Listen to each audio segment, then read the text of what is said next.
শিবের মন্দির রাস উৎসব উপলক্ষে প্রতি বছর ন্যায় এবছর ঐক্যতার ক্লাবের আয়োজনে অনুষ্ঠিত হচ্ছে বিরাট রাস মেলা।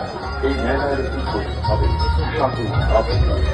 এই মেলায় থাকছে ছোট বড় সবার আনন্দ উপভোগ করার নানান উপকরণ। তাই তো বলছি, আপনি আসুন, আপনার বন্ধু বান্ধব আত্মীয় পরিজন মনে রাখে রায়কিশোরী বন্ধু বিহারী শিবের মন্দিরের রাস উৎসব উপলক্ষে প্রতি বছর প্রায় 1 বছর ঐক্যতা স্পোর্টিং ক্লাবের ময়দানে অনুষ্ঠিত